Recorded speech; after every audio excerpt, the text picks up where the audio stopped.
ආදරණීය දරුදරියනි අපි මීට පෙර පාඩම් පරිච්ඡේදය තුලින් බැංකු පද්ධතිය ලංකාවේ මූල්‍යායතන පද්ධතිය හා සම්බන්ධව විභාගයට නිරන්තරයෙන්ම යොමු වන ව්‍යුහගත විභාග ප්‍රශ්න කීපයක් අපි මම හිතන්නේ රහ බැලුවනේ. ඒ මොන වගේ ප්‍රශ්නද යොමු වෙන්නේ? මොන වගේ උත්තරද අපේක්ෂා කරන්නේ? කුමන ආකාරයෙන් ලකුණු ලබා දෙනවද කියලා අපි හොඳ අවබෝධයක් ලැබුවා. අපි අද පරීක්ෂණයෙන් අපේක්ෂා කරනවා 2008 විභාග වර්ෂයේ සිට යොමු වෙච්ච ප්‍රශ්න කීපයක් සාකච්ඡා කරලා තවදුරටත් අපි මේකේ දැනුමක් ලැබලා මේ පරිච්ඡේදය අවසන් කරන්න. අපි මුලින්ම බලමු 2008 විභාග ප්‍රශ්න වශයෙන් යොමු වෙලා තියෙන්නේ දෙවෙනි ප්‍රශ්නේ රෝම ඉලක්කම් 2. දෙවෙනි ප්‍රශ්නේ රෝම ඉලක්කම් 2 වශයෙන් අහපු ප්‍රශ්නයක්. බලපත්ලාභී වාණිජ බැංකු බලපත්ලාභී විශේෂ බැංකු සහ ලියාපදිංචි මූල්‍ය සමාගම් ලෙස ශ්‍රී ලංකාවේ මූල්‍ය ආයතන වර්ග කර දක්වයි. ඒක අපි දන්නවනේ. කොහොම වර්ග කරනවා. අයන් අනිකුත් මූල්‍ය ආයතන වලින් වාණිජ බැංකු වෙන් කර හඳුනාගන්නේ කෙසේද? හරිද? කොහොම වෙන් කරාට අනිකුත් මූල්‍ය ආයතන වලින් වාණිජ බැංකු වෙන් කරගන්නේ කොහොමද? ආයන්න ඊට සඳහන් එක් මූල්‍ය ආයතන සඳහා නිදසුන් දෙක බැගින් සඳහන් කරන්න.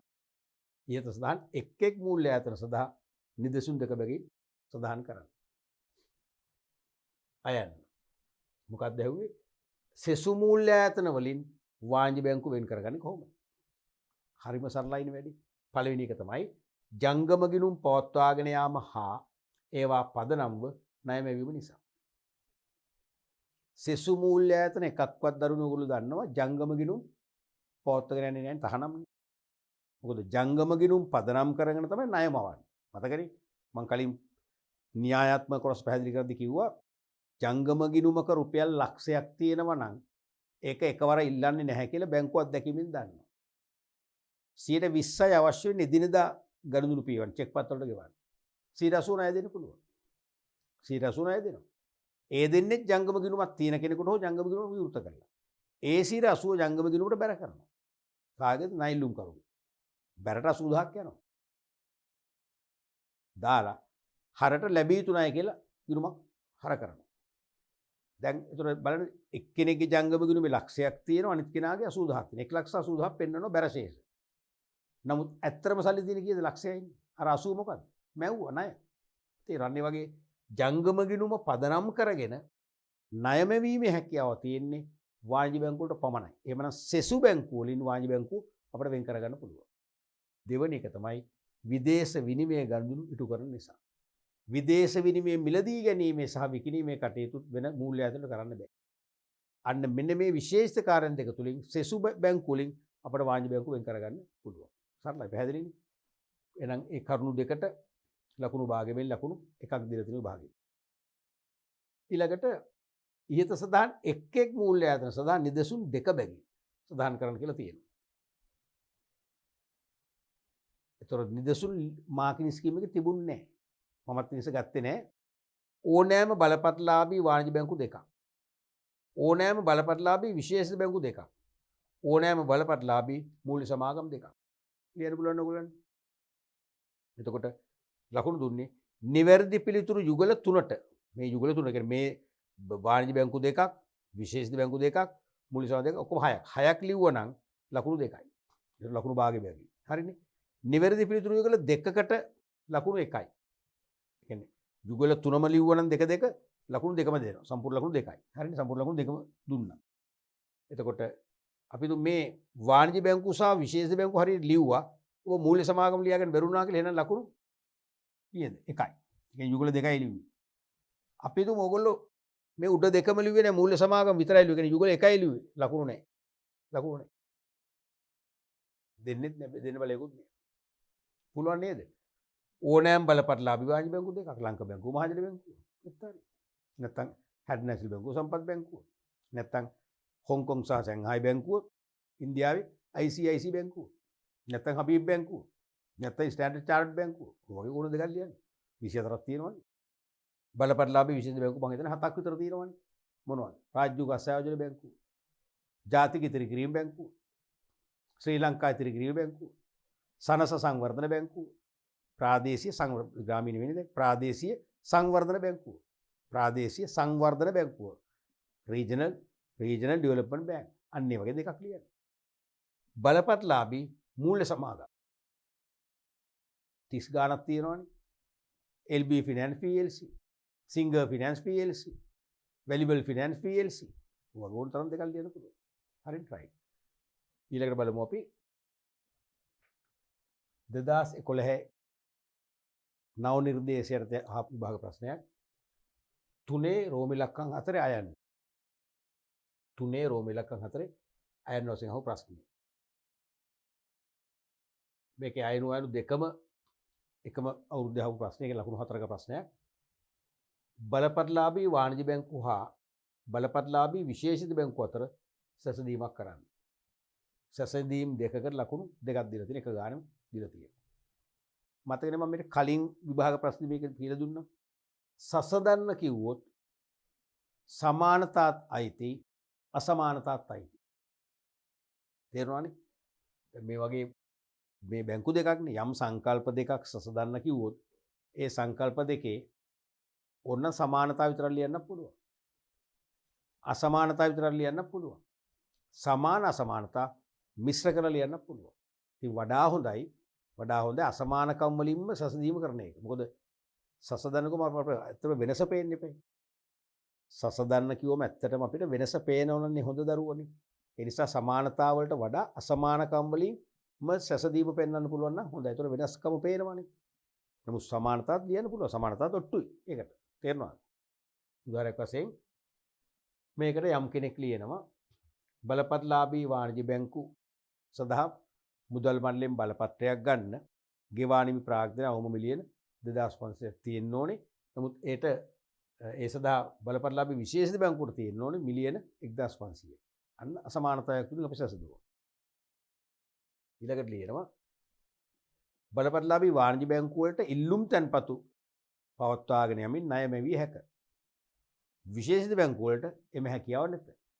අන්න වෙන අසමානකම් වලින්ම අපි සැසඳුවා. ඒත් හරි.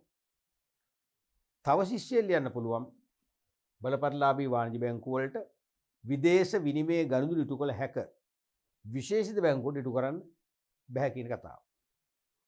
දෙවෙනි කරුණ වශයෙන් ලියනවා බලපත්ලාභී වාණිජ බැංකුව වලට ඉතුරුම් සහ කාලීන තැන්පතු පවත්වාගෙන යා හැක. අනිත් පැත්තට ලියනවා මේවටත් ඉතුරුම් සහ කාලීන තැන්පතු පවත්වන්න පුළුවන්. ඒ ශිෂ්‍යයා ලියන්නේ අසමානකම් එකයි සමානකම් එකයි. ඒ සැසඳීම දෙකම හරි. කැමති එකක් කරන්න. වඩා හොඳ මම යෝජනා කරන්නේ මේ වගේ සසඳනකොම් වෙනස්කම් වලින්ම පුළුවන් තරම් සසඳන්න. වෙනස්කම් හතරක් එහුව ගන්නකො. හතරෙන් තුනක් ලියුව වෙනස්කම්. තව ඔලුවට එන්නේ නැහැ කියනකො සමානතාව ලියන්න ප්‍රශ්නයක් නැහැ. ඒකයි තියෙන්නේ. නමුත් නිතරම උත්සාහ කරන වෙනස්කම් වලින්ම සසඳීම් පෙන්නන්න. මොකද වෙනස පේන්නේ නැහැ සංකල්ප දෙකේ. තේරුණා නේද? ඊළඟට ඒකෙම 3 රෝමිලක 4 ආයන්නේ. කල්බදු සමාගම් වලින් ව්‍යාපාරිකයන් ලබා ගත හැකි සේවාවන් සඳහන් කරනවා. නැත්නම් ප්‍රයෝජන, නැත්නම් වාසු විහාර, ලීසින් කම්පැනිස් වලින්. කල්බදු සමාගම් නිසා ව්‍යාපාරිකෝ ප්‍රතිලාභ කීපයක්ම ලබා ගන්නවා. එකක් තමයි එකවර වත්කම් වල මුදල් හිර නොකර කල්බදු ක්‍රමයට තේ වත්කම් ලබා ගත හැකි වීම. දැන් අපි විශේෂයෙන්ම මිල අධික ප්‍රාග්ධන භාණ්ඩයක් ගන්නව නම් ලොකු මුදලක් හිර කරන්න එපා. ඒ මුදල හිර කරලත් අපට ඒ වත්කම තුලින් ආදායම් ලැබෙන්නේ සෙමින් නම් තේරුමක් නැහැනේ. ඒ නිසා එකවර වත්කම් වල විශාල මුදලක් හිර නොකර ඒ වත්කමෙන් අපට ප්‍රයෝජනය ගන්න පුළුවන් බදු මුදල වාරික කියන්නේ බදු වාරිකයක් ගෙවුම. මෙහෙයුම් කල් බදු කිසුමක් නම් මාස 3කට 6කට වගේ උපරිම අවුරුද්දකට අඩු කාලයකට ගන්න පුළුවන්. මූල්‍ය කල්පදු කිව්වම නම් අවුරුදු 2-3කට ගන්න පුළුවන්. ඒක වාසදායකයි ලොකු මුදලක් හිර කරනවට වඩා. පැහැදිලිද? දෙවෙනි එක තමයි මෙහෙයුම් කල්පදු වලදී වත්කම් නඩත්තුව කල්පදු සමාගමෙන් ඉටු කිරීම. ඒ කියන්නේ වසරකට අඩු කාලයකට මාසයකට මාස 3කට 4කට 5කට ගත්තම අපේ අතින් වත්කම ගොඩාක් හැක් වෙන්නේ නැහැ, ඩැමේජ් වෙන්නේ නැහැ. නඩත්තු කරේ කටයුතු කරන්නේ කල්පදු සමාගම. පිළිම මේ කරන්නේ. නමුත් මූල්‍ය කල්පදු කිවිසුමක් කරන අවුරුදු 5කට එහෙම ගත්තොත් අපි තමයි ඒ මේන්ටනන්ස් කරන්නත් ඕනේ. අරගොල්ලෝ කරන්නේ නැහැ. මෙහෙයුම් කල්පදු කිවිසුමක් මගින් අපි වත්කම් බද්දර ගත්තම වත්කම් නඩත්තු කිරීමේ වගකීමත් කල්බදු සමාගමට බාර දෙන්න පුළුවන්. අපිට තවත් වාසි ව්‍යාපාරිකයන් වශයෙන්. තුන්වෙනි එක ව්‍යාපාරයේ දැනට තිබෙන වත්කම් විකුණා ආපසු කල්බදු ක්‍රමයට ලබා ගන්න පුළුවන්. දැන් ව්‍යාපාරයක අපි හිතමු ෆෝක් ලිෆ්ටර් රථයක්, බර ඉසුලුම් රථයක් තියෙනවා. අපිට ඒක දැන් තරම් ප්‍රයෝජනවත් නැහැ. අපි කලින් මුද්‍රණාලයක් පවත්වගෙන ගියා. ඒකට අර කොලරීම් වෙනවනේ. ඒ උස්සන තමයි මේ ෆෝක් ලිෆ්ට් එක යොදාගත්තේ. දැන් අපි මුද්‍රණ කටයුතු වසා දැම්මා. ඒ නිසා දැන් ෆෝක් ලිෆ්ට් රථය අපට අවශ්‍ය වෙන්නේ නැහැ. එහෙමනම් ඒකේ මුදල් හිර කරලා තියන එක තේරුමක් නැහැ නේ. අපිට පුළුවන් ද විකුණන්න කාටද? කල්බදු සමාගම. විකුණ සල්ලි ගන්න පුළුවන්. එහෙම නැත්නම් මේ ෆෝක් ලිෆ්ට් රථය අපිට ඕනේ. අපි මුද්‍රණ කටයුතු දිගටම කරගෙන යනවා. අපිට දෙන මේ ලොකු මුදලක් හිර වෙච්ච නිසා කාරක ප්‍රාග්ධන ගැටලු, ද්‍රවශීලතා ගැටලු දැන් රාශියක් තියෙනවා. දැන් අපිට වත්කමත් ඕනේ, සල්ලිත් ඕනේ. මොකද කරන්නේ? අපිට පුළුවන් කල්බදු සමාගමක් සමග සාකච්ඡා කරලා ඒගොල්ලන්ගේ ඉන්න SSSලා තක්සේරු කරුවෙක් ලවා ඒ වත්කම තක්සේරු කරලා ඒගොල්ලෝ කියන තක්සේරු වගේ එකට අපිට විකුණන්න පුළුවන්. ඒක වත්කම අතේ තියාගෙන ෆෝක් ලිෆ්ට් රථය අතේ තියාගෙන අපි විකුණනවා. වික්කම අපට සල්ලි ලැබෙනවනේ, මූල්‍ය දුෂ්කරතාවය නැති වෙනවා. ඒකම අපි අවුරුදු 2කට 3කට ආදි වශයෙන් දිගු කාලයකට මූල්‍ය කල්බදු විසුමක් ගහලා ඒ වත්කම අපි බද්දර අරගෙන පාවිච්චි කරනවා. ඒතර වත්කමත් අපි පාවිච්චි කරනවා බදු ගෙවමින් වත්කම විකිරීමෙන් සල්ලි ලැබුණා.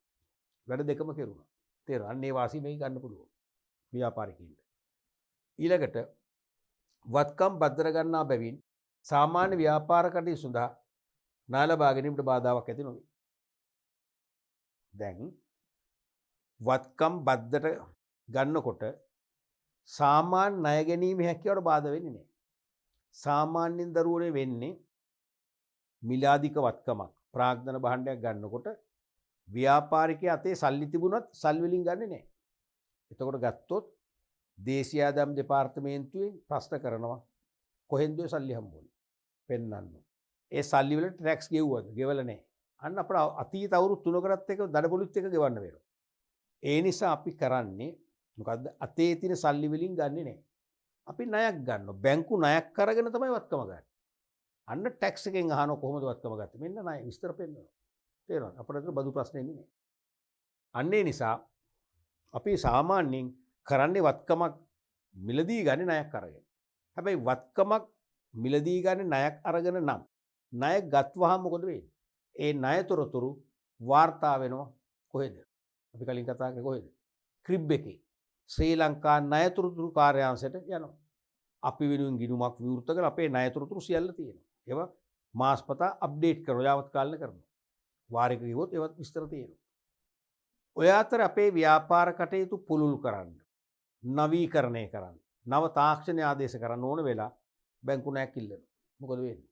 ගන්න බෑ. ඇයි අපි මේ බැංකුවේ අපි ණය ඉල්ල බැංකුවෙන් අපේ ID කාඩ් නම්බර එක යවලා ක්‍රිබ් එකෙන් ණය වාර්තාවක් ගන්නවා. ණය වාර්තාවේ තියෙනවා අපි මීට පෙර ණයක් අරන් තිනු තවමත් 20ක් වගේ තමයි ගෙවල් ලිම කරලා තියෙන්නේ. ඒවනම් මෙයාට දෙවෙනි ණයක බර දරන්න බෑ කියලා අපි ණය දෙන්නේ නෑනේ. අන්න අපි හිර වෙනවා. වත්කමක් සල්ලි වලට ගත්තොත් වෙන්නේ ඒකයි. වත්කමක් සල්ලි වලට ගන්නේ ණයක් අරගෙන. ඒතර සාමාන්‍ය ව්‍යාපාර කටයුතු වල ණය ගැනීම අවස්ථාව නැති වෙනවා. නමුත් අපි එහෙම කරන්නේ නැතුව වත්කම බද්දර ගත්තොත් මොකද වෙන්නේ? අපේ ණය ගැනීම අවස්ථාව තියෙනවා. ඒ chance එක තියෙනවා. එහෙනම් සාමාන්‍ය බිස්නස් වලට ඒ ණය පාවිච්චි කරන්න පුළුවන්. පැහැදිලිද? ඊළඟට වත්කම් යල්පැනීමෙන් විය හැකි ප්‍රාග්ධන දුෂ්කරතා බැහැරවීම. දැන් අපි හිතමු ලක්ෂ 200කට ගන්න යන්ත්‍රයක් ආයු කාලය අවුරුදු 20ක් කියන්නකෝ. අවුරුදු 20ක්ම පාවිච්චි කළොත් ඒ යන්ත්‍රය පාවිච්චි කරලා භාණ්ඩ නිෂ්පාදනය කළ විකුණලා ලැබෙන ලාභ තුලින් ඒකට යට කළ ලක්ෂ 200ක ආවරණය කරන්න පුළුවන්. නමුත් නවීන තාක්ෂණය හරහා ඊට වඩා පහසුකම් වැඩි ක්‍රියාශීලී යන්ත්‍ර ආවොත් අපිට අර පරණ යන්ත්‍ර අයින් කරන්න වෙනවා. ඒ කියන්නේ ඒක අබලන් වෙලා නෙවෙයි.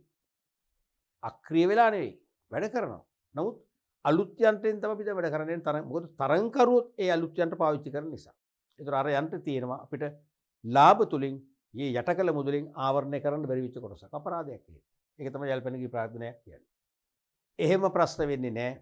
අපි වත්කම් බද්දර ගත්තොත්. වත්කම් බද්දර ගත්තොත් අනිවාර්යයෙන් අපි මාස 3කට ගන්නවා, පාවිච්චි කරනවා, බදු ගෙවනවා, අපහු බාර දෙනවා. ඊළඟ මාස 3කට හරි 6කට හරි ගන්න අලුත් වත්කමක් නම් අපි ඒක ඉල්ලනවා. අපි හැමදාම අලුත් වත්කම් පාවිච්චි කරනවා. ඒ වාසිය තියෙනවා. ඊළඟට කල්බදු වාරික ආදායම් බද්දෙන් නිදහස් වෙනවා. අපි වත්කමක් බද්දර අරගෙන කල්බදු සමාගමට වාරික ගෙවනවා. ඒක අපේ බදු පිරිවැය වෙන්නේ. ඒ කල්බදු සමාගමට අපි ගෙවන වාරික මුදලට මොකද වෙන්නේ? ආදායම් බද්දේදී බදු ගෙවී යුතු ආදායමෙන් අපිට පුළුවන් අඩු කරන්න. ඒවත් ආදායම් බද්දෙන් නිදහස්. තවත් වාසියක්. ලොකු වාසියක් කියනවා. ඉතින් ඕක ඇත්තටම ළමයි වෙන්නේ ව්‍යාපාර ලෝකයේ. ඉතින් දැන් කල්බදු වාරික අපි තුමු ගෙවන්නේ මාසෙකට රුපියල් ලක්ෂ 15ක් කියලා. ඕකෙදි 25ක් විතර සමහරට පෙන්නනවා. පෙන්නලා ලොකු වාසියක් ගන්නවා. ඒක තමයි වෙන්නේ. අපි ඒ වංචනික පැත්ත අමතක කරත් වාසියක් ගන්න පුළුවන්. අපි කල්බදු වාරික ගෙවන්න අපි ලක්ෂ ගාණක් වේදම් කළා නම් ඒක ආදායම් බද්දට අදාළ බදු ගෙවිය යුතු ආදායමෙන් බැහැර කරනවා. ඒ නිසා අපට ආදායම් බදු වාසියක් ලැබෙනවා. ඊළඟට වත්කම භාවිතා කරමින් සහ ආදායම් උපයමින් බදු වාරික ගෙවන්න පුළුවන්. වත්කම බද්දර ගත්තම අපි වත්කම පාවිච්චි කරනවානේ. පාවිච්චි කරන ගමන් බදු ගෙවන්නේ. පාවිච්චි නොකර නෙවෙයිනේ. තේරුණාද? පාවිච්චි කරන ගමන් අපි බදු ගෙවනවා. සමහරට ඒ වත්කමෙන් අපි ආදායම් උපද්දවන ආදායම් වලින් බදු වාරික ගෙවනවා. අන්න ඒ වාසියක් තියෙනවා. ඔය වගේ කරුණු දෙකකට ලකුණු එක ගානේ ලකුණු දෙකක් දුන්නා. මේකෙදි ප්‍රශ්නයක කොටසක් නිසා නැත්නම් තනි ප්‍රශ්නයක් නම් කරුණු හතරක්ම ලියන්න වෙනවා. පැහැදිලිනේ? අපි ඊළඟ ප්‍රශ්නේ බලමු. 2013 විභාග ප්‍රශ්න පත්‍රයේ නව නිර්දේශය අහපු ප්‍රශ්නය. 3 රෝමි ලක්කම් 3. මෑතකදී විශ්‍රාමගේ ඔබේ ඥාතියෙකුට සේවක අර්ථසාධක අරමුදලින් රුපියල් මිලියන 3ක් ලැබී ඇතැයි සිතන්න. තේරෙනවද? ඔයගොල්ලෝ ඥාතියෙක් පෙන්ෂන් ගියා. කියන්නේ බෝලට පෞද්ගලික අංශය වෙන්නේ නැති එකයි EPF තියෙන්නේ. එහෙනම් ඒකෙන් මිලියන 3ක සල්ලි ලැබුණා. එයාට ලැබී යුතු මුදල. එම මුදල මූල්‍ය සමාගමක ස්ථාවර තැන්පතුවක හෝ මූල්‍ය සමාගමක FD ස්ථාවර තැන්පතුවක දාන්න. ආයෝජනය කිරීමට ඔහුට අවශ්‍ය ඇත. එම මුදල සුදුසු මූල්‍ය සමාගමක් තෝරා ගැනීමට ඔබ ඔහුට දෙන උපදෙස් කවරේද? දැන් මේ ඥාතිය පෙන්ෂන් ගියාම EPF දායක මුදල් එකවර ලැබෙනවනේ මිලියන 3ක් ලක්ෂ 30ක්. මෙයාට මේක වාණිජ්‍ය බැංකුවකද මූල්‍ය සමාගමකද කියන ගැටලුවක් එන්න පුළුවන්. ඒක වෙනම ප්‍රශ්නයක්. මේ අහන්නේ ඒක නෙවෙයි. මූල්‍ය සමාගමක තමයි මෙයා තෝරගන්නේ. මූල්‍ය සමාගමක ස්ථාවර තැන්පතුක ආයෝජනය කරන්න බලාපොරොත්තු වෙනවා. එහෙනම් සුදුසු මූල්‍ය සමාගමක් වෙන්න එපා. ශක්තිමත් මූල්‍ය වගකීම් දරන. තේරුණාද? අපිට බොල්නයක් ඇති වෙන්නේ නැති කල්පිරුවම අපිට ශනිකව පොලිත් එක ආපසු ගන්න පුළුවන් හොඳ මූල්‍ය සමාගමක් වෙන්න එපා. අන්නේ හොඳ මූල්‍ය සමාගමක් තෝරගන්නකොට තෝර ගැනීමට ඔබ ඔහුට දෙන උපදෙස් මොනවද? ඒ කියන්නේ අපි දෙන්න ඕනේ මූල්‍ය සමාගමක් තෝරගන්න ඕනේ මෙන්න මේ වගේ කාරණා ඔස්සේ උපදෙස් දෙන්න ඕනේ. පැහැදිලිනේ? එකක් තමයි මහ බැංකුවේ ලියාපදිංචි මූල්‍ය සමාගමක් දෙන්නේ. පියාට උපදෙස් දෙන්න ඕනේ අනිවාර්යයෙන්ම මහ බැංකුවේ ලියාපදිංචි වෙලා මුදල් මණ්ඩලයෙන් බලපත්‍රයක් ගත්ත මූල්‍ය සමාගමක් නම් කමක් නැහැ. අනිවාර්යයෙන් මහ බැංකුව අධීක්ෂණයේ තියෙනවා, නියාමනයේ තියෙනවා, පාලනයේ තියෙනවා. අපිට ඒගොල්ලෝ වංච කරන්න සම්භාවිතයි ඊටාම අඩුයි. මහ බැංකුවේ ලියාපදිංචි නොවිච්චව තියෙනවා දන්නවනේ. ඔය වරින් වර යන්නේ පත්තරේ. මහ බැංකුවේ ලියාපදිංචි නොවිච්ච ඒවා කියන්නේ හොරට මූල්‍ය සමාගම වශයෙන් ක්‍රියාත්මක වෙනවා. ඒ මූල්‍ය සමාගම් බංකොලොත් කරලා හිතාමතාම අපේ මුදල් වංච කරන්න පුළුවන්. මහ බැංකුවට කරන්න දෙන්නේ නැහැ. ඒක මොකද මහ බැංකුව අවසරලත් ආයතන නෙවෙයි. ඒ නිසා මහ බැංකුවෙන් පවා අපට පිළිසරණයක් ගන්න ඕන නම් ඒ මූල්‍ය සමාගම මහ බැංකුවේ ලියාපදිංචි කරපු බලපත්ලාභී මූල්‍ය සමාගමක් වෙන්න ඕන. ඒක තමයි සුරක්ෂිත වෙන්නේ. එවැනි සමාගමක ආයෝජනය කරනවා විනා වෙනත් මූල්‍ය සමාගම් තෝරගන්න හොඳ නැහැ කියලා අපි යාට හේතු ගන්නන්න ඕන. පළවෙනි සාධකය. ඒක තේරෙනවනේ? දෙවෙනි සාධකය තමයි ණය ශ්‍රේණිගත කිරීමේ සංකේතය. නැත්නම් මූල්‍ය වගකීම් දැරීමේ ස්ථාවරත්වය. බලන්න කියලා අනිවාර්යයෙන් මතක් කරන්න ඕන. දැන් සෑම ණය දෙන මූල්‍ය ආයතනයක්ම ණය ශ්‍රේණිගත කිරීමට යටත් කරනවානේ. ණය ශ්‍රේණිගත කිරීම කියලා අපි ඉගෙන ගත්තේ මොකද්ද?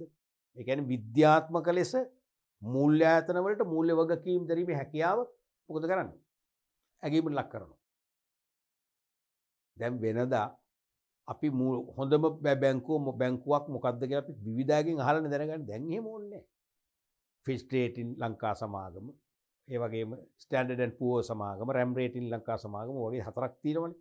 ණය ශ්‍රේණිගත කිරීමේ ආයතනයක් මගින් මේගොල්ලන්ගේ මූල්‍ය වග කියන්නේ මේගොල්ලෝ ළඟ අපි ස්ථාවර තැන්පත් කරනවා කියන්නේ ඒ සල්ලි අපිට අපසු ගෙවන්නේ ඒගොල්ලෝ වගකීම. ඉතිරි කිරීම ගෙනුම් ආපසු ගෙවන්න ඕනේ. අන්නේ වගකීම් ඒගොල්ලෝ දැරීමේ හැකියාව නැත්තම් මූල්‍ය වගකීම් දැරීමේ ස්ථාවරත් ගැන බලන්න කියලා මතක් කරනවා. කොහොමද බලන්නේ? සංකේතවලින්. ඒ බැංකුවේ සංකේත ප්‍රදර්ශනය කරනවා. මැනේජර්ගෙන් ගිහලා අහන්න පුළුවන්. නෙට් එකෙන් බලන්න පුළුවන්. AAA නැත්නම් ත්‍රිබල් A සංකේතන ඉතාම හොඳයි. ඩබල් A එකත් සෑහෙන්න හොඳයි. සිංගල් A ප්ලස් එකත් සෑහෙන්න හොඳයි. ත්‍රිබල් B මධ්‍යස්ථ වශයෙන් හොඳයි. D ආවොත් ත්‍රිබල් D කියන්නේ නරකම බැංකුව. කියන්නේ සල්ලි අද දැම්මොත් හැර නැති වෙන්න පුළුවන්. වගේ එකක් අදහසෙන් තේරෙනවද? අපිට දැන් හරි ලේසි. ඒ වගේ ඉහළ ණය වගකීම් දැරීමේ ශක්්‍යතාවය පෙන්වුම් කරන සංකේතයක් අනුව මූල්‍ය සමාගම තෝරගන්න ඕනේ. ඒතර අපිට බය නැව දානම අඩුයි. ඊළඟට ගෙවුම් ලබන පොලිය. ඒ ගැන බලන්න එපා. මූල්‍ය සමාගම් දෙකක් අපි තියෙනවා කියන්නකෝ. ඒ දෙකෙන් එකක් තමයි අවසානයේ අපි ෆයිනලයිස් කරගන්න ඕනේ. එහෙනම් ඒ දෙකෙන් වැඩිපුර පොලිය ගෙවන්නේ මොන මූල්‍ය සමාගමද? ඒ මූල්‍ය සමාගම තමයි අපි තෝරගන්න ඕනේ. ඊට පස්සේ සමාගමේ අතීත මූල්‍ය තොරතුරු ගැන බලන්න ඕනේ. සමාගමේ අතීත මූල්‍ය තොරතුරු විශේෂයෙන්ම අවුරුදු 3ක මූල්‍ය තොරතුරු ප්‍රසිද්ධ කරන කලින් කාලට පත්තරේ ඒකම නෙට් එක යනවා ඒක චෙක් කරන්න පුළුවන්.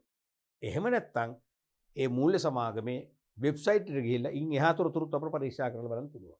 හැම අවුරුද්දකම වගකීම් අභිබව වත්කම් ධාරිතාවක් තිබුණු මූල්‍ය සමාගමක නම් අපිට බය වෙන්න දෙයක් නෑ. ඊළඟට සමාගමේ ඉතිහාසය. සමාගමේ ඉතිහාසය බලන්න ඕනේ. ඉතිහාසයේ සමාගම ආරම්භ කළේ මොන වගේ ව්‍යාපාර ශ්‍රේෂ්ඨයකින්ද? කවුද ඒකේ අධ්‍යක්ෂකවරු? කවුද ඒකේ සභාපති? කීර්තිමත් කෙනෙක්ද? යාමත් තාම ඉන්නේ. අන්න කම්පෙයාර් කරනවා. නම් අපිට ප්‍රශ්නයක් නෑ. අතීතේ හිටිය අය මෙහෙමයි දැන් ඉන්නේ කීර්තිමත් අය නෙවෙයි. උගත් අය නෙවෙයි. පළපුරුදු අය නෙවෙයි. අපි මේ මුළු සමාගම තෝරගන්න හොඳ නෑ. අතීතයත් එක්ක වර්තමානයත් කම්පෙයාර් කරලා බලන්න ඕනේ. තේරෙනවද? අතීතය ඔන්න මෙතන දාන්න පුළුවන්. අතීත ඉතිහාසය වර්තමානය සමග සැසඳීම. හරිනේ. සැසඳුවම තේරෙනවා. එහෙනම් අතීතයේ තිබිච්ච විදියමද ඊට වඩා ස්වර්ණමය යුගයකද අපි ඉන්නේ? අතීතයේ හිටපු වැඩකරුවෝට මේ මූල්‍ය සමාගමේ ඉන්නවද කියලා තීරණයක් ගන්න පුළුවන්. ඊළඟට කළමනාකරණයට සම්බන්ධ අධ්‍යක්ෂකවරු බලන්න ඕනේ. කළමනාකරණ සම්බන්ධ අධ්‍යක්ෂකවරු උගත් පළපුරුදු අය නම් මූල්‍ය ශ්‍රේෂ්ඨයේ දැවැන්තයෝ නම් අපිට බය නැහැ මේ මූල්‍ය සමාගමකට යන්න. අපේ සල්ලි දැන්පත් කරන්න බය නැහැ. මොකද ඒගොල්ලෝ අපි දන්නවා ඒගොල්ලෝ ඉන්නකම් මූල්‍ය සමාගම වැටෙන්නේ නැහැ. හැබැයි ඩිරෙක්ටර් බෝඩ් එකේ ඉන්නේ ඊතරම් පළපුරුදු අය නොවේ නම් අප්‍රසිද්ධ අය නම් අපි අනිවාර්යෙන් දෙපාරක් හිතන්න ඕනේ මූල්‍ය සමාගමේ සල්ලි දැන්පත් කිරීම සම්බන්ධව. පැහැදිලිද? ඔන්න ඔයගේ ශ්‍රේෂ්ඨ ඔස්සේ හොඳ මූල්‍ය සමාගමක් තෝරගන්න අපි උපදෙස් දෙන්න ඕනේ. කරුණු 4කට ලකුණු එක ගානේ ලකුණු 4ක්ම දීලා තියෙනවා. මොකද තනි ප්‍රශ්නයක්. බර ප්‍රශ්නයක් මේක තේරෙනවා. තනි ප්‍රශ්නයට ලකුණු 4ක්ම දුන්නේ. මේක මේ වගේ ප්‍රශ්න විභාගයට වැටෙනව නම් ඔයාලගේ ඒ සාමාර්ථයේ සිඩි ස්කෝර් එක විශ්වවිද්‍යාල සිහිනේ සමහරට තීරණය කරන ප්‍රශ්නයක් බවට මේකපත් වෙන්න පුළුවන්. කේන්ද්‍රීය ප්‍රශ්නය. ඒ ලකුණු 4ම ලැබෙනවා. 4ම ගන්න පුළුවන්. අපි ඊළඟ ප්‍රශ්නට යමු. 2014 නව නිර්දේශයට යහපු විභාග ප්‍රශ්නයක්. 3 රෝම ඉලක්කම් 3 අයන වශයෙන් යොමු වෙච්ච ප්‍රශ්නයක්. කල්බදු සමාගම් වලින් ව්‍යාපාර වෙත ලැබෙන ප්‍රයෝජන මොනවාද? ඒකෙත් කරුණු 4කට ලකුණු භාගය බැගින් ලකුණු 2ක් දුන්න. මොකද ප්‍රශ්නයක කොටසක් නිසා. තනි ප්‍රශ්නයන් ලකුණු 4ම ලැබෙනවා. පුළුවන් මේක අපි කීවසරයක් කතා වුණානේ. කල්බදු සමාගම් වලින් ව්‍යාපාර වෙත ලැබෙන ප්‍රයෝජන මොනවාද? මිල ඉහළ නැත්නම් මිල අධික වත්කම් වල මුදල් හිර නොකර ඒ වත්කම කල්බදු සමාගමකින් බදු පදනම යටතේ පාවිච්චි කරන්න පුළුවන්. අනික ව්‍යාපාර සතු මිල අධික වත්කම් පවා කල්බදු සමාගමට විකුණා තමන්ගේ මූල්‍ය ප්‍රශ්න නැත්නම් ද්‍රවශීලතා ගැටලු විසඳා ගන්න පුළුවන් වෙනවා. අනික අපි වත්කමක් මිලදී ගත්තොත් අපි නඩත්තු කරන්න වීදමක් පරිශ්‍රමයක් දරන්න ඕන. නමුත් මෙහෙයුම් කල්බදු ගිවිසුම් යටතේ මාස 3 4 6 ඒ වගේ අවුරුදු අඩු කාලවලට ගත්තම අපි නඩත්තු කරන්නේ. ඒ වගකීම ඒගොල්ලෝ බාර ගන්නවා. අපි ඒකෙන් නිදහස්. අපිට තියෙන පාවිච්චි කරන්න විතරයි. පාවිච්චි කරලා බදු ගෙවන්න විතරයි. ඊළඟට කල්බදු සමාගමකින් අපි වත්කම් මිලදී ගන්නකොට බැංකු ණයක් ලබා ගැනීමට ඇති නිදහසට බාධාවක් වෙන්නේ නැහැ. ව්‍යාපාර කටයුතු නවීකරණය කරන්න, පුළුල් කරන්න, කර්මාන්තශාලා අලුතෙන් ඉදි කරන්න සල්ලි අවශ්‍ය නම් බැංකු ණය අවශ්‍ය වෙනවනේ. ඒ ණය ලබා ගන්න පුළුවන්කම ලැබෙනවා වත්කමක් භද්‍ර ගත්තා. භද්‍ර ගත්තේ නැතුව වත්කම සල්ලි වලට ගන්න ණයක් ගත්තා මොකද වෙන්නේ? දෙවනවර ණය ගන්න බෑනේ. අර ණය ගෙවනකම්. පළමුව ගත්ත ණය පියවනකම් අපිට දෙවන ණයක් ලැබෙන්නේ නැහැ ණයතුරුතුරු කාර්යාංශයෙන් ලැබෙන සංඥානු ණය ඒගොල්ලෝ දෙනවා ණය වාර්තා තේරෙනවද? නමුත් අපි වත්කම භද්‍ර ගත්තා නම් එහෙම ප්‍රශ්නයක් ඇති වෙන්නේ නැහැ. ණය ගැනීමට බාධාවක් නැහැ. ඒ වගේ වාසි උපරිම 4ක් ලියන්න මේක ප්‍රයෝජන 4ක් කියලා නෑ හතරම ලියන්න. හතරම ලියන්න ලකුණු භාග බෙහෙල් ලකුණු 2ක් ලැබෙනවා. ඊළඟට 2014 තුන්වෙනි ප්‍රශ්නේ රෝම ඉලක්කම් 3 ආ. මේකෙම කොටසක් මේ හරිනේ. ව්‍යවසායකින් සඳහා ව්‍යවසායක ප්‍රාග්ධන සමාගමක් වෙන්චර් කැපිටල් කම්පැනිස් විසින් සපයන ලබන සේවා සඳහන් කරා. මතකනේ? මොකද්ද මේ ව්‍යවසායක ප්‍රාග්ධන සමාගම කියන්නේ? විශේෂිත මූල්‍ය ආයතන. මතකනේ? විශේෂිත මූල්‍ය ආයතන. මහ බැංකුව වාර්තානුව විශේෂිත මූල්‍ය ආයතන වලට මේක දාලා තියෙනවා. විශේෂිත මූල්‍ය ආයතන.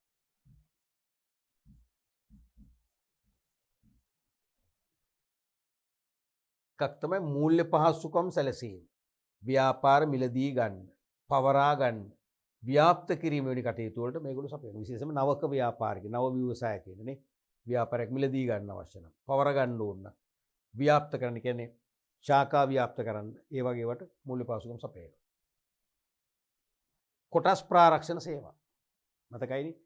සීමිත පොදු සමාගම් කොටස් නිකුත් කරලා අවම සහභාග ප්‍රාග්ධනය ලැබුණ නැත්තම් ප්‍රශ්නයක් වෙනවනේ. විභජනයේ තහනම් වෙනවා. ඉතුරු අයදුම් කරපු සල්ලි ආපසු යවන්න වෙනවා. සල්ලි නැති නිසා ව්‍යාපාර කටයුතු යන හිටිනවා. වසරක් ඉක්මවා ගියොත් අක්‍රීය සමාගමක් වෙනවා. සංස්ථාපනය වළංගු වෙනවා. ඒ තත්ත්වෙන් මිදෙන්න අවම සහභාගී ලැබෙනකන් කොටස් මිලදී ගැනීමට එකග වෙනවා. ඒක තමයි ප්‍රාරක්ෂණ සේවා කියන්නේ. ඒවා මේගොල්ලෝ සපයනවා. අනික ණය සම්මේල පහසුකම්. මතකද ඒ කියන එක? මේක විස්තර කරලා අහන්න සඳහන් කරන නිසා පොයින්ට් ටික ඇති. නමුත් විස්තර කරනකොට ලියන්න කෙටියි. ණය සම්මේල පහසුකම් කියන්නේ දරුවනේ සාපේක්ෂව විශාල ණයක් ඉල්ලනවා. ඒ නිසා මේ ණය දෙන්න කැමති නැහැ තනි බැංකුව. අපි හිතමු මධ්‍ය පරිමාණ ව්‍යාපාරිකයෙක් කියන්නකො. එයා ඉල්ලන මිලියන 10ක්. ඒ කියන්නේ කීයද? මිලියන 10ක් කියන්නේ කීයද? ලක්ෂ 100ක්. ලොකුම ණයකුත් නෙවෙයිනේ. නමුත් ඒ පුද්ගලයාගේ ධාරිතාව වෙනවා. එයා එක්ක කුඩා පරිමාණයක් එක්ක මධ්‍ය පරිමාණයෙන් ඒ පරිමාණයෙන් ඔයාට ඒක ලොකු ණයක් කියලා තමයි බැංකු සලකන්නේ. දෙන්න මැලි වෙන අවදාන වැඩි බැංකු වලට. තේරුණාද? එහෙම නැත්නම් මහා පරිමාණ ව්‍යාපාරයක් කියන්නකෝ. කෝටි 750ක ණයක් ඉල්ලනවා. ඒක විශාල ණයක්. එහෙම තනි බැංකුවක් දෙන්න කැමති නෑ ලංකාවේ. මොකද මූල්‍ය අවදානමක් තියෙන නිසා. ඒ නිසා මොකද කරන්නේ? ව්‍යවසායක ප්‍රාග්ධන සමාගමකින් අපි උදව් ඉල්ලුවම ඒගොල්ලෝ අපේ ව්‍යාපාරයේ අනාගත ශක්‍යතාවය බලන අනාගත ශක්‍යතාවය ඉතාම හොඳයි. වැටෙන්නේ. එහෙමනම් අපිට ණයගත හැකි බැංකු ඒගොල්ලෝ දන්නවා. බැංකු දෙකක් තුනක් වගේ ප්‍රමාණයක් ඒකාබද්ධ කරලා අපිට ණය අරන් දෙන. එක බැංකුවකින් මිලියන 300ක් දෙන, ඊළඟ එක 300ක් දෙන, ඊළඟ එක ඉතුරු එක දෙනවා. අන්න එවැනි මූල්‍ය ආයතන කීපයක් ලව්වා ණය ලබා ගන්න අපිට හැකිවන ආකාරයෙන් ඒ මූල්‍ය ආයතන කෝඩිනේට් කිරීම තමයි ණය සම්මේල පහසුකම් කියන්නේ. ඊළඟට නව ව්‍යාපාර වලට සම්බන්ධ උපදේශන සේවා ඇතුළු වෙනස් සේවා සපයන. ඔන්න වගේ සේවා 4කට ලකුණු භාග වෙකින් ලකුණු 2ක් දීලා තියෙනවා. පැහැදිලිනේ? අපි යමු ඊළඟ ප්‍රශ්නෙට. මේකත් 2014 දී උමේෂ් විභාග ප්‍රශ්නයක්. 3 රෝම ඉලක්කම් 2 ආයන ඔස්සේ. මූල්‍ය අවස්ථා පිළිබඳ සේවාවන් ඉටු කිරීම සඳහා රාජ්‍ය හා පෞද්ගලික බැංකු ආයතන පැවතියද වෙනත් මූල්‍ය ආයතන මගින්ද විශාල වශයෙන් මෙම සේවා සැපීම සිදු කරනු ලැබේ. හරිනේ? මූල්‍ය අවස්ථා පිළිබඳ සේවාවන් ඉටු කරන්න රාජ්‍ය පෞද්ගලික දෙකේම බැංකු තියෙනවා. තිබුණ උනත් වෙනත් මූල්‍ය ආයතනත් ක්‍රියාත්මක වෙනවා. කියන එක මේ කියන්නේ.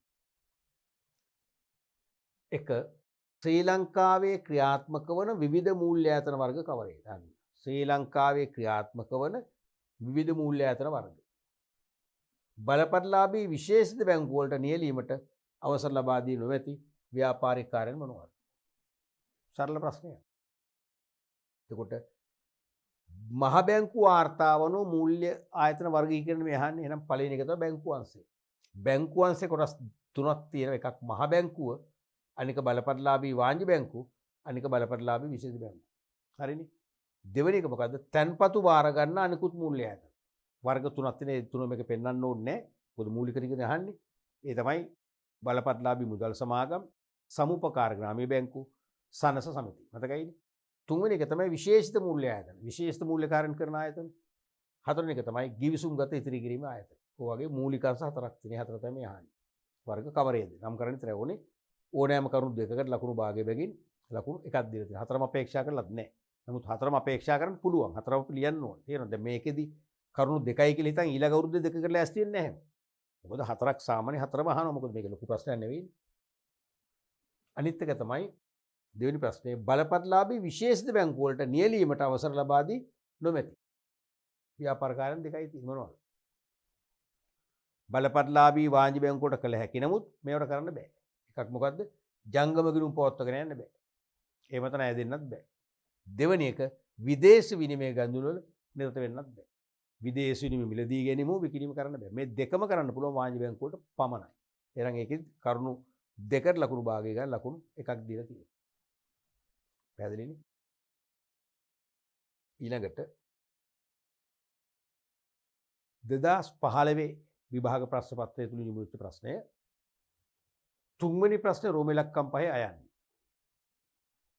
සමූපකාර ග්‍රාමීය බැංකුවක් වෙනත් වාණිජ බැංකුවකින් වෙනස් නොවේ.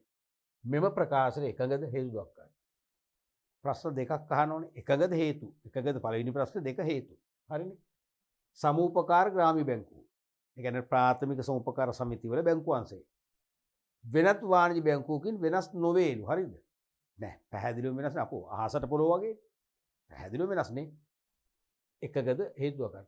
මේක මේක ප්‍රශ්න දෙකක් නිසා තරු ලකුණු දෙක උත්තර දෙක ලස්සන මේක වෙන් කරලා පෙන්නන්න තේරෙනවද?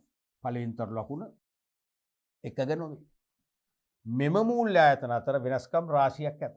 එනම් කියලා අන්න පෙන්නනවා දෙවෙනි තරු ලකුණේ මේක. හරිද? අපිට ඉන්නේ අහන්නේ. සමූපකාර ග්‍රාමීය බැංකුවක් වෙනත් වාණිජ බැංකුවකින් වෙනස් නොවේ. එකගද හේතුවක් ගන්න. එකග නෑ පැහැදිලි. හරිනේ? මෙම මූල්‍ය ආයතන අතර වෙනස්කම් රාශියක් තියෙනවා මෙන්න. සමූපකාර ග්‍රාමීය බැංකු වාණිජ බැංකු. පළවෙනි එක ජංගම ගිණුම් පවත්වාගෙන යන්න බෑ. සමූපකාර ග්‍රාමීය බැංකුවට පුළුවන්. වාණිජ බැංකුවට පුළුවන්. විදේශ විනිමය ගනුදෙනු වල නිරත වෙන්න බෑ. සමූපකාර ග්‍රාමීය බැංකුවට අරගොල්ල නිරත වෙන්න පුළුවන්.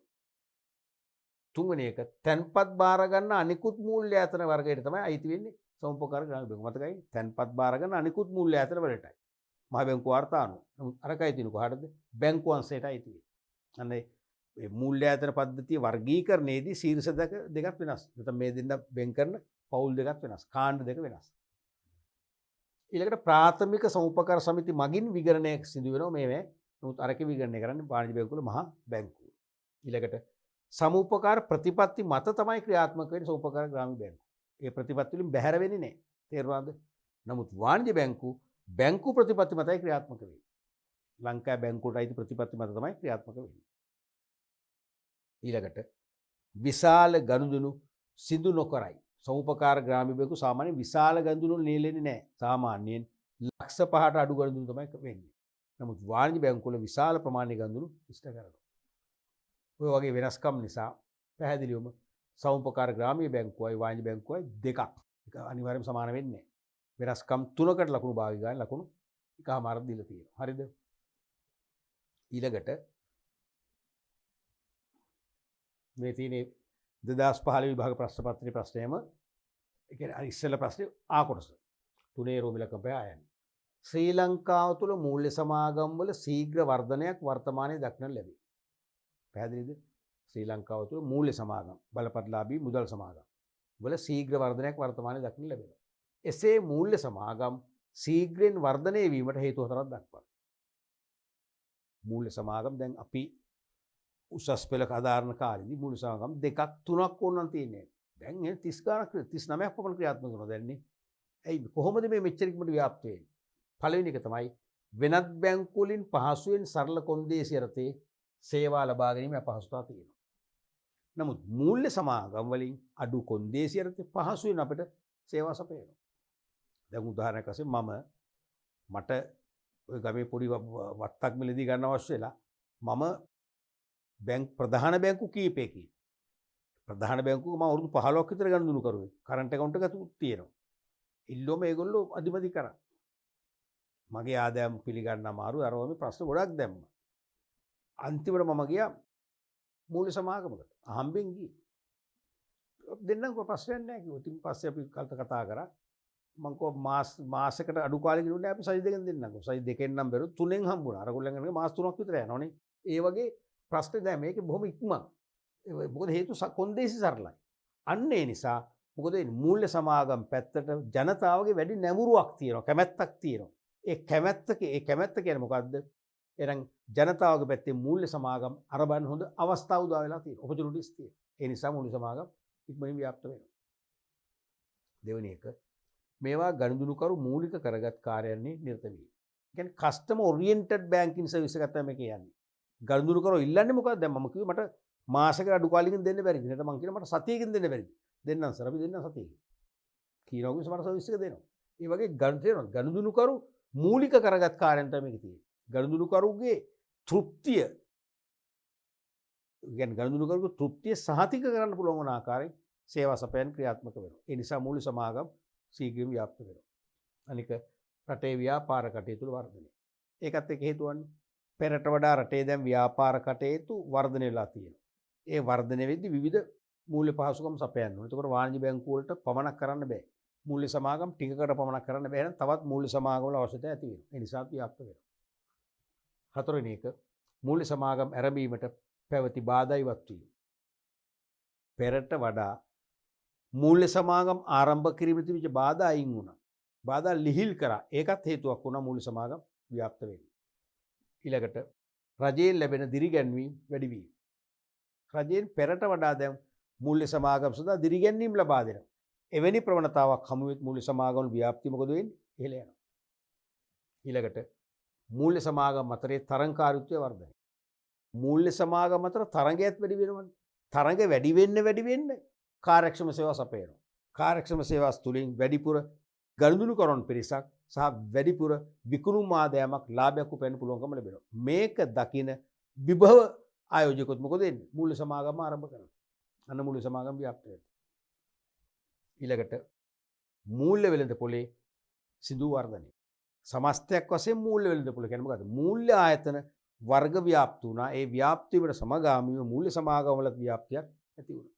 මෙන්න මේ වගේ හේතු නිසා තමයි මූල්‍ය සමාගම් වල ශීඝ්‍ර වර්ධනයක් ඇති වෙන්නේ. කරුණු 4කට ලකුණු භාගයකින් ලකුණු 2ක් දුන්නේ අවුරුද්ද. පැහැදිලිද? අපි යමු ඊළඟ ප්‍රශ්නෙට. 2016 විභාග ප්‍රශ්න පත්‍රයේ මුච් ප්‍රශ්නයක් මේක. 3 රෝම ඉලක්කම් 3 ආයන්. මූල්‍ය සමාගම් වල කාර්යයන් දෙකක් සඳහන් කර ඒවා එම ව්‍යාපාරවල වර්ධනයට දායක වන්නේ කෙසේදයි පැහැදිලි කරන්න. මූල්‍ය සමාගම් වල කාර්යයන් දෙකක් සඳහන් කර ඒවා එම ව්‍යාපාරවල වර්ධනයට දායක වන්නේ කෙසේදයි පැහැදිලි කරන්න. මේකේ දෙකයි නහන්නේ දෙක සඳහන් කරන්න කියන පොයින්ට් එක ලියන්න ඕනේ. බලන්න කරුණකට ලකුණු භාගයකින් ලකුණු භාගයකින් කරුණු දෙකට ලකුණු එකක් දීලා තියෙනවා. හරිනේ? කරුණු දෙකට ලකුණු එක කරුණකට ලකුණු භාගයකින් කරුණු දෙකට ලකුණු එකක් දීලා තියෙනවා. පැහැදිලි කිරීමකට ලකුණු භාගයකින් කරුණු දෙකට ලකුණු එකක් දීලා තියෙනවා. මේකේ භාගයක්ම යනවා පැහැදිලි කරේ නැත්තම්. එකක් තමයි ණය සැපීම මගින්. තේරුණාද? ඒකේ ණය සපයනවා කියලා ඉතා ඉහළ පොලියකට ණය සැපීම හෝ දැඩි කොන්දේසි මත වැඩි කාලයක් වැය කරලා එහෙම නෙවෙයි අඩු කාලයකින් අවම කොන්දේසි යටතේ අවම පොලිය යටතේ ණය සැපීමක් කරනවා නම් අන්න ඒ ව්‍යාපාරවල සාර්ථකත්වයට ඒක හේතු වෙනවා. ඒ වගේ කෙටි පැහැදිලි කිරීමක් කරන්න මේ. පැහැදිලිනේ? කුලීපිට ගැනුම් පහසුකම් සැපීම මගින්. hire purchasing මිලාදික වත්කම් එකවර අපි සල්ලි දීලා ගන්න ඕනේ නැහැ. ඒක අපි කියන්නේ ඩවුන් පේමන්ට් මුලින් ආරම්භක ධනපතුව අපි 125ක් සාමාන්‍යයෙන් කියන්නේ ලක්ෂයක් නම් 25000ක් අපි කලින් ගෙවනවා. ඉතුරු 75000 අවුරුදු දෙකෙන්ද පියවන්නේ තුනෙන්ද මාසික වාරික වලින් නම් ඒ තුනේ පොලි එකතු කරනවා 30න් බෙදෙනවා. අපි කොරස් වශයෙන් පහසුයි. අපිට ඇඟට පතර නොදැනි. අපි වත්කම් පාවිච්චි කරන ගමන් අපි ඒ කොටස් වශයෙන් ගෙවලා වත්කම ඇතිලා බා ගන්න පස්සේ. කවර මුදල් හිර වෙන්නේ නැහැ. අනික කල්බදු මූල්‍යකරණය. මිලාදික වත්කම් කෙටි කාලයට හෝ දිගු කාලයට පාවිච්චි සඳහා බද්දර දීලා බදු මුදලක් අය කරනවා. ඒ වගේ කෙටි ලියෝන නැති. තන්පතු බාර ගැනීම. ව්‍යාපාරිකයන්ගේ අතිරික්ත මුදල් ආරක්ෂා කිරීමටත් ඔවුන්ට ආදායමක් ලබා ගන්න පුළුවන් වන ආකාරයේ විවිධ තැන්පතු පවත්වාගෙන යාම කියන අදහස ඉතාම කෙටියෙන් ලියුණන් ඇති. ඊළඟට කොටස් ප්‍රාරක්ෂණය මගින්. ඒ කියන්නේ කොට සමාගම්වල ප්‍රාග්ධන නිකුතුවකදී අවම සහභාගයේ ලැබෙනකම් නොවිකින ඉතිරිච්ච කොටස් යම් ප්‍රමාණයක් මිලදී ගන්න ගිවිසගෙන එලෙස ක්‍රියා කිරීම කියන අර්ථ ලියුණන් ඇති. ඒ වගේ පැහැදිලි කිරුත් එන්නට ඕන. හරිද? රයිට්. අපි යමු ඊළඟ ප්‍රශ්නයට. 2017 විභාග ප්‍රශ්නය තුළ යොමු වෙච්ච ප්‍රශ්නයක්.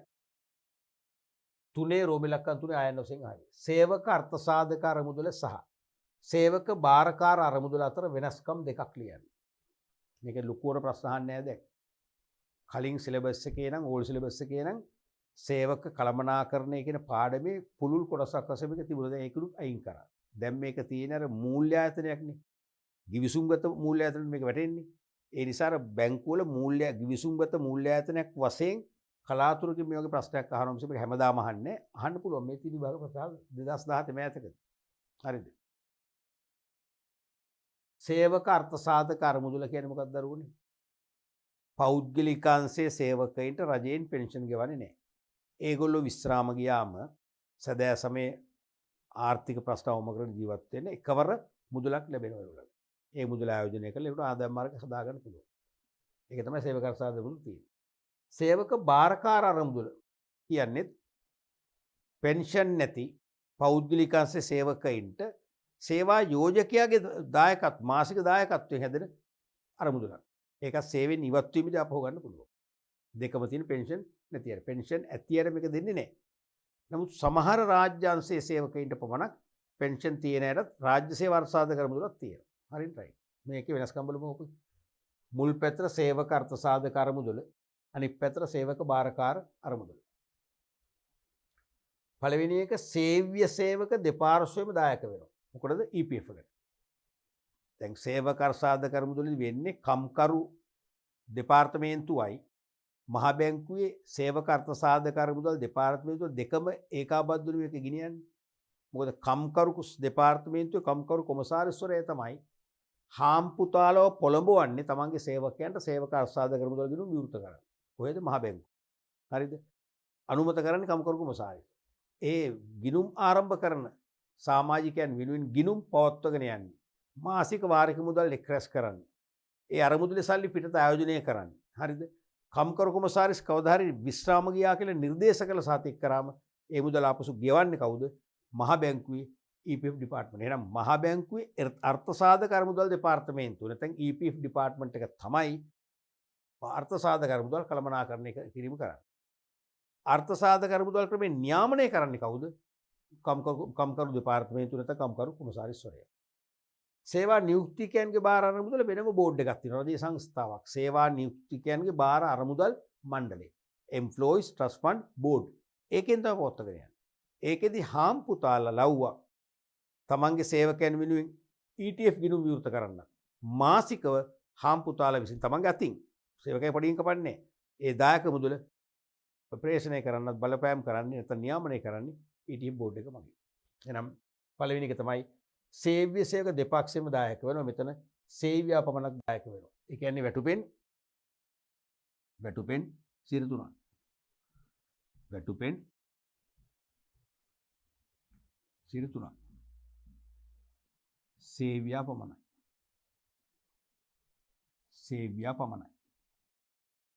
පඩින් කපන්නේ. තේරුණාද? මේ අවමේ දරුවනේ. මේ අවමේ 2%ක් බෑ. ඕනනම් 5%ක් 10ක් වුණොත් දාන්න පුළුවන් මේකට. හාම්පුතා කැමති නැහැ. සමහර හාම්පුතල 5%ක් දාන නැත්නම් තියෙනවා. දිරිගැන්වීම සඳහා. තේරුණාද? මේක එහෙම නෙවෙයි. EPF එකේ සේව්‍යා 12යි. අවම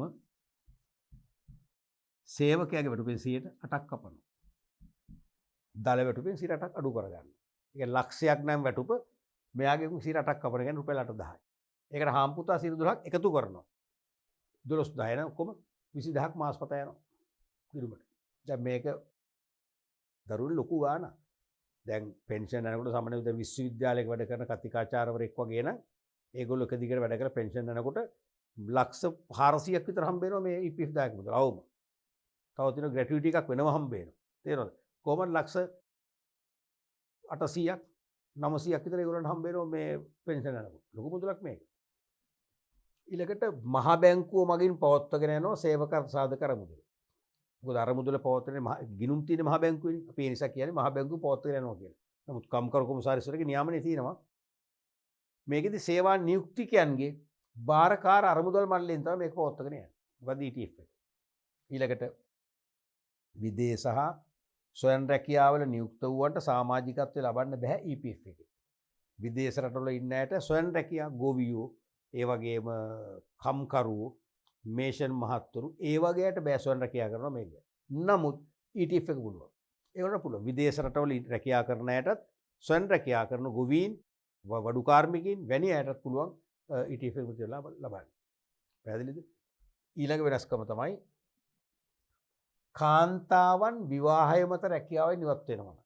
කාන්තාව විවාහ වෙන්න රැකියාවෙන් ඉවත් වෙනවා කියලා ඔප්පු කරනවා. විශ්‍රාම යාම අවුරුදු 55න් විශ්‍රාම යන්න පුළුවන්. දැන් නම් 60න් 65න් පුළුවන් නේ විශ්‍රාම යාමේදී. රට හැර යාම.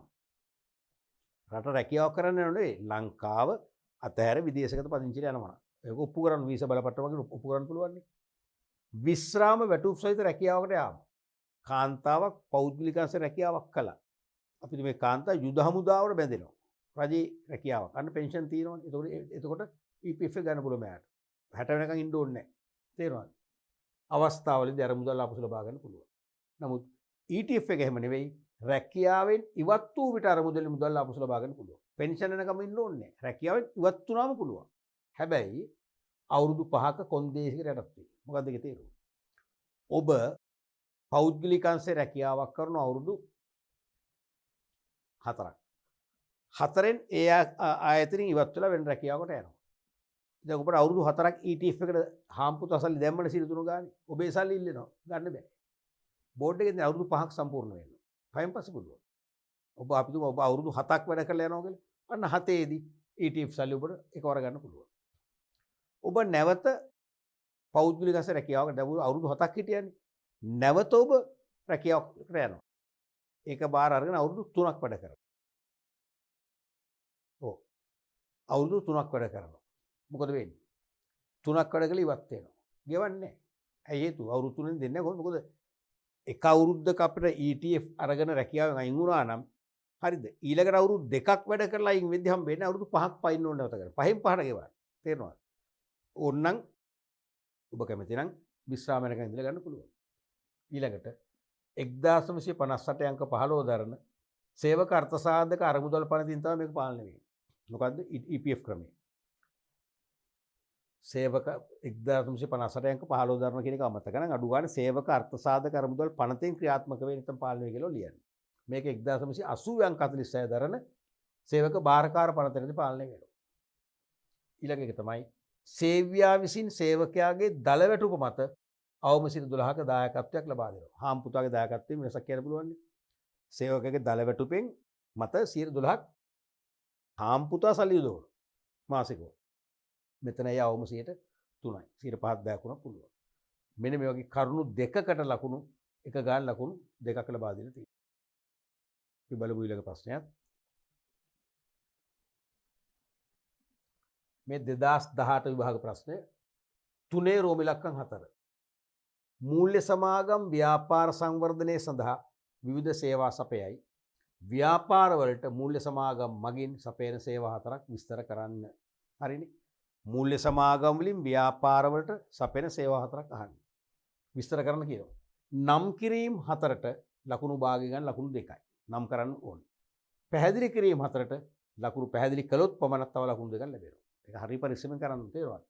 සේවා 4ක් විස්තර කරනකොට ටිකක් ඒක තමයි තේරුම් ගන්න ඕනේ. සේවා 4ක් එකක්. පළවෙනි එක අනිත් එක දෙවෙනි එක විස්තර කරන්න කියන්නේ. අපි මේක දැන් කීප අවස්ථාවක් කතා වුච්ච නිසා මම උත්තර ගත්තේ නැහැ මෙතන ඔබ දන්නවා. එකක් තමයි ඒගොල්ලන්ට මොකද්ද? කල්බදු පහසුකම් සැපීම. කල්බදු පහසුකම් කියලා ලියන්න පුළුවන්. මිලාදික වත්කම් කල්බදු වාරික යටතේ කල්බදු වාරික අය කිරීමට යටත්ව පාවිච්චි කරන්නේ ඉඩ ලබා දී. ඒතකොට විශාල මුදලක් ඉර කරන්න ඕනේ. අන්න ඒ වගේ ලියන්න පුළුවන්. තන්පතු පොත්වගෙන යාම. අතිරික්ත මුදල් ආරක්ෂාකාරීව පවත්වාගෙන යන්නේ ඉතුරු මහා කාලීන තැන්පත් පවත්වාගෙන යාම.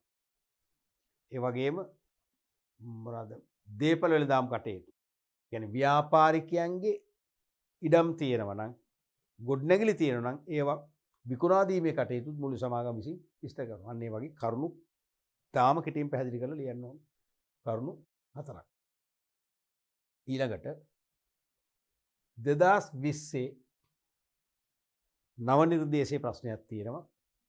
3 රෝම ඉලක්කන 3 යන්නේ. කල්බදු සමාගම් මගින් ව්‍යාපාරිකයෙකුට හිමි වෙන වාසි 4ක්. ඒකට ලකුණු භාගයේ ගානේ වාසි 4කට ලකුණු 2ක් දීලා තියෙනවා. කීප සැරයක්ම කතා කර මතකයිනේ. කල්බදු සමාගම් මගින් ව්‍යාපාරිකු ලබන වාසි. එකක් මොකද්ද? මිලාදික වත්කම් වල මුදල් හිර කිරීමකින් තොරව වත්කම බදු පදන මැදටම අරන් පාවිච්චි කරන්න පුළුවන්. අනිත් එක මෙහෙයුම් කල්බදු කිවිසුම් මැදට වත්කම ගත්තම නඩත්තු පරිශ්‍රමය සහ වියදමෙන් අපි නිදහස් වෙනවා. ඒක කල්බදු සමාගමකට පවරන්න පුළුවන්. අනික මිලාදික වත්කම් ව්‍යාපාරිකව ළඟ තියෙනවා නම් කාරක ප්‍රාග්ධන ගැටලු මතුවෙලා නම් ඒ වත්කම් කල්බදු සමාගමකට විකිණීමෙන් අපේ මූල්‍ය ප්‍රශ්න විසඳ ගන්න පුළුවන්.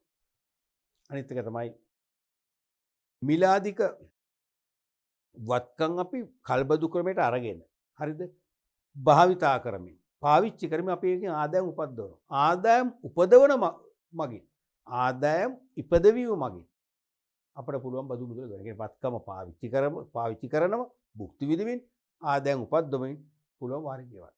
ඔය වගේ වාසි කීපයක්ම තියෙනවා. අපි ඊළඟ ප්‍රශ්නයට යමු.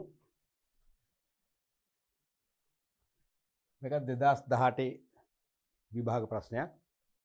3 රෝම ඉලක්කන 4 අයන්නේ.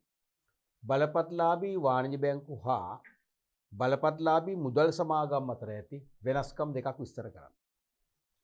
බලපත්ලාභී වාණිජ බැංකු සහ බලපත්ලාභී මුදල් සමාගම් අතර ඇති වෙනස්කම් දෙකක් විස්තර කරන්න. මුල් පැතර අපි ගන්නවා බලපත්ලාභී වාණිජ බැංකු, අනික් පැතර බලපත්ලාභී මුදල් සමාගම්.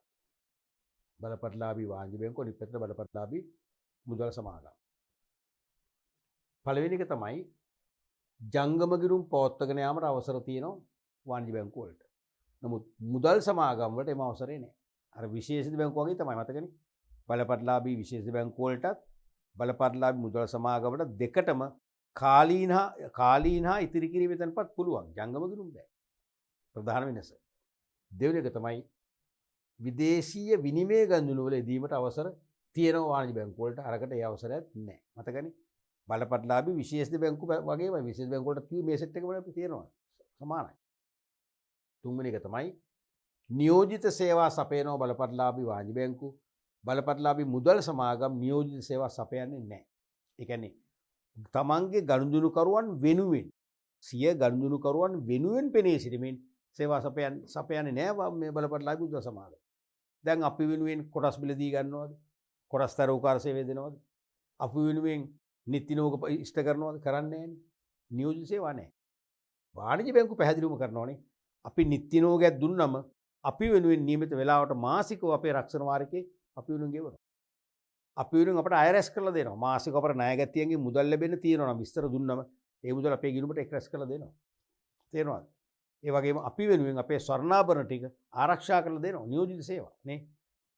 ඊළඟට රාජ්‍ය හෝ පෞද්ගලික අංශයටද අයත් වෙනවා. මොනවද? බලපත්ලාභී වාණිජ බැංකු. රාජ්‍ය අංශෙත් තියෙනවා, පෞද්ගලික අංශෙත් තියෙනවා.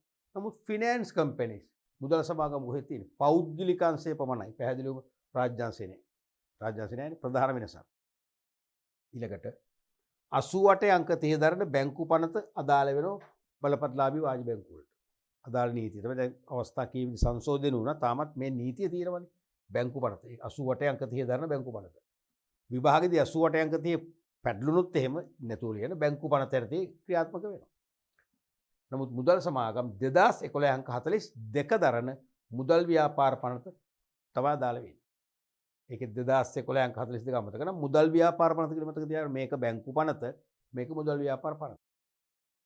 ඊළඟට බලපත්ලාභී වාණිජ බැංකු සංචාරක චෙක් පත් නිකුත් කිරීම කරනවා. නමුත් බලපත්ලාභී මුදල් සමාගම් ඒ වැඩේ කරන්නේ නැහැ. දැන් මම මේ උත්තරයට ටිකක් අකමැති. හේතුව මේකයි එක වගේ එකම පවුලනේ. විදේශ විනිමය ගනුදෙනු වල යෙදෙන්න අවසර තියෙනවා වාණිජ බැංකු වලට. මේකට නැහැනේ. ඕක ඇතුලේ මේකත් මං කියන්නේ ඕල්රෙඩි තියෙනවා. ඇතුළත. ඇයි? සංචාරක චෙක් නිකුත් කරනවා කියන්නේ විදේශ විනිමය. දැන් මම අපි හිතමු ජර්මනියට සංචාරයකට යනවා මම ගෙන යන්න ඕනේ යුරෝ මල් ළඟ යුරෝ නැහැ. මම වාණිජ බැංකුවෙන් ඉල්ලනවා සංචාරක චෙක් දෙන්නේ මොනවද යුරෝ වලින්. මම එහෙනම් රුපියල් ඒ කියන්නේ මම මට දෙන යුරෝ ප්‍රමාණය රුපියල් අපි යුරෝ 10000ක් කියලා. යුරෝ 10000ට දාලා රුපියල් ප්‍රමාණය බැංකු කොමිස් එක ගෙවුවම මට යුරෝ 10000ක සංචාරක චෙක් මගෙන් අහනවා එක එක අගේ රුපියල් යුරෝ 100ව යුරෝ 50ව යුරෝ 500 එක එක අගේ යුක්ත සංචාරක චෙක් පොතක් ලැබෙනවා. ඒත් ඉතින් විදේශ විනිමය දෙකම එකයි. මෙහෙම දාපුවකේ තරම් ප්‍රතිඵලයක් නැහැ කමක් නේ ස්කීම් එකේ තිබුණා. ඊට මුදල් මැවීමේ හැකියාව තියෙනවා වාණිජ බැංකුවල. කොහොමද ජංගම ගිණුම් පදනම් කරා මතකනේ? වාණිජ බැංකුවල ජංගම ගිණුම් වල තියෙන ශේෂය එකවර ඉල්ලන්නේ නැහැ කියලා බැංකුව දන්නවා. 20%ක් තමයි දෛනික ගනුදෙනු පියවන්න චෙක් පත්වල ගෙවන්න තියාගන්න ඕන කැට මුදල් වශයෙන්. ඉතුරු 80% ණය දෙන්න පුළුවන්. ණය දෙනකොට කරන්නේ ඒකත් තවත් ජංගම ගිණුම් හිමියෙකුට හෝ ජංගම ගිණුම විවෘත කරලා හරි එයා ගිණුමට බැර කිරීම කරන්න. 80,000 අපි දුම් ලක්ෂයක් තියෙනවා නම් මුල් කෙනා ගිණුම ඒකෙන් 20%ක් තියා 80000ක් දානවා. ඒ 80000ත් එකවර ගන්න නැහැ. ඒකෙන් 20%ක් තියාගෙන තව 64000ක් ණය දෙනවා. ඒකත් තවත් ගිණුමට බැර කරනවා. ඔය වගේ මුදල් මවන්න පුළුවන්. මුදල් මවනවා. ඒ කියන්නේ ප්‍රාථමික තැන්පතු තුලින් ව්‍යුත්පන්න තැන්පත් බිහි කරනවා. නමුත් මුදල් සමාගමට ඒ වලේ නැහැ. මොකද ජංගම ගිණුම් නැහැ. ඒගොල්ලන් තමන් ළඟ තියෙන ඉතුරු මහා කාලින තැන්පත් වල මුදල් පදනම් කරන්න අයදෙන මිසක මවන්න බෑ. තේරුණාද? අනික බැංකු අයිරා පහසුකම් ලබා දෙන වාණිජ බැංකු ජංගම ගිණුම තියෙන නිසා. නමුත් ජංගම ගිණුම නිසා එවැනි පහසුකම් ලබා දෙන්න හැකියාවක් නැහැ. එවැනි පහසුකම් නැහැ මූල්‍ය සමාගම් වල. තේරුණාද? දැන් විභාගෙදී අහලක් තියෙනවා කලාතුරකින් නැවතත් අහන්න පුළුවන් වාණිජ බැංකු වලට ජංගම ගිණුම් පදනම් කරගෙන ගනුදෙනු කරුවන් ලබා දෙන්න පුළුවන් පහසුකම් මොනවද කියලා. එහෙම ප්‍රශ්න අහන්න පුළුවන්. ඇහුවොත් මෙතනම උත්තර තියෙනවා. වාණිජ බැංකුවට ජංගම ගිණුම් පදනම් කරගෙන ලබා දෙන්න පුළුවන් මූල්‍ය පහසුකම්. මොනවද එකක්? එකක් තමයි බැංකු අයිරා පහසුකම්. ඒ කියන්නේ ගිණුමේ ශේෂය ඉක්මවා චෙක්පත් අනකිරීමට ඉඩ සලසනවා. ඒ අනකරන චෙක්පත් වල බැංකුව ගෙවන ලොකු සේවයන් ගිණුමේ සල්ලි නැතුව ගෙවනවා කියන්නේ. ඒක සේවයක්. අනිත් එක තමයි ජංගම ගිණුම් පදනම් කරගෙන ණය මවනවා. ණය මැවීම තුළින් එක් ජංගම ගිණුම් හිමියෙකුගෙන් තවත් ජංගම ගිණුම් හිමියන් පිරිසකගේ මූල්‍ය අවස්ථා ඉෂ්ට කර දෙනවා. දැන් මම කරන්ට් account එකක් තියෙනවා. මම ලක්ෂ 10ක් ඒක දානවා. ඕකේ 120ක් මම එදිනෙදා ඉල්ලන්නේ. එහෙනම් ලක්ෂ 8ක් කාට හරි ණය දෙනවා. ඒක තවත් කෙනෙක්ගේ ජංගම ගිණුමට බැර කරනවා. ඒකෙන් 120ක් ලක්ෂ 6,40,000 තව වගේ මොකද ජංගම ගිණුම් පදනම් කරගෙන තවත් ජංගම ගිණුම් හිමියන්ට මූල්‍ය පහසුකම් සැලසීමේ හැකියාව තියෙනවා කරන්ට් account පදනම් කරගෙන. අනිත් එක තමයි නිත්‍ය නියෝග. නිත්‍ය නියෝග පහසුකම් යටතේ මාසිකව යම් යම් දිනවල නිශ්චිතව ගෙවිය යුතු ගෙවීම් රක්ෂණ වාරික ණය වාරික වගේ දේවල් අපිට අමතක වෙනවනේ. පහසුවෙන් බැංකුවල වගේ වගන්න පුළුවන්. අනිත් එක අපිට විවිධ පාර්ශ්වයන්ගෙන් මාසිකව නිශ්චිත දිනවල ලැබිය යුතු මුදල් අපේ ජංගම ගිණුමට රැස් කරව ගන්න පුළුවන්. තේරුණාද? ඔයගේ විශේෂිත ක්‍රියාකාරකම් අනිත් එක ඒ චෙක්පත් ගනුදෙනු චෙක්පත් මගින් ගනුදෙනු කරන්න අවස්ථාව උදා කර ගැනීමත් වාසියක්. මුදලි ව්‍යවහාර මුදලින් ගනුදෙනු කරනකොට ආරක්ෂාව නැහැ. ගෙන යාම අපහසුයි. ගණන් කිරීමේදී අර මේ දෝෂ ඇති වෙන වැරදි ඇති වෙනවා. ඒ ප්‍රශ්න මුකුත් නැතුව පහසුවෙන් ගනුදෙනු පියවන්න චෙක්පත් උදා ගන්න පුළුවන්. ඔයගේ ජංගම ගිණුම් පදනම් කරගෙන විශේෂිත සේවා කීපයක් සලසනවා ගනුදෙනු කරුවන්ට. හැබැයි බලපත්ලාභී මුදල් සමාගම් වල ගනුදෙනු කරනට ඒ වාසිය ලැබෙන්නේ නැහැ කියන එක තුල තියාගන්න ඕනේ. හොඳයි දරුවනේ අපි අද පාඩම් පරිච්ඡේදය තුලින් කතා කරේ ලංකාවේ බැංකු පද්ධතිය නැත්නම් මූල්‍යායතන පද්ධතියට හා සබැඳිව 2020 සිට ආපස්සට මෙතෙක් මේ මෑත කාලේ හපු විභාග ප්‍රශ්න සියල්ලම වගේ අවශ්‍යතාවයන් සාකච්ඡා කළා. නිකන් නෙවෙයි ඒ විභාග ප්‍රශ්න වලින් අපේක්ෂා කරන මොන වගේ පිළිතුරු රටාවක්ද ඒ පිළිතුරු රටාවට ලකුණු ලබා දෙන්නේ කොහොමද කියන එක ගැන හොඳ අවබෝධයක් ලබා දුන්නා. මම හිතනවා දැන් ඔබට ලංකාවේ මූල්‍යායතන පද්ධතිය සම්බන්ධයෙන් ඉදිරි විභාගවලදී යොමු වෙන ඕනෑම ප්‍රශ්නයකට නොබියව සාර්ථකව ලැබෙන සම්පූර්ණ ලකුණුම ලබා ගන්න පුළුවන් ආකාරයෙන් ලිවීමේ ශක්තිය දැන් ඔබට බාරයි අපේ රාජකාරි අපි කරගෙන ගිහිල්ලා අවසන් මේ ඒකකයේ සම්බන්ධයෙන් ඔබට බාරයි ඉතුරු ටික කරන්න. ඔබට තියෙන සූක්ෂම ලෙස නැවත මේ අපේ පාඩම් මාලාව පරිශීලනය කරලා තවදුරටත් නැවත තමන් විශ්වාසයෙන් මේක තේරුම් අරගෙන හොඳට විභාගෙ ගිහිල්ලා යන්නයි තියෙන්නේ. අපි ඊළඟ පාඩම් පරිච්ඡේදයෙන් බැංකුවේ එකකේ ඊළඟ කොටස් වලට අදාළ විභාග ප්‍රශ්න සහ ආදර්ශ ප්‍රශ්න සාකච්ඡා කරන්න බලාපොරොත්තු වෙනවා.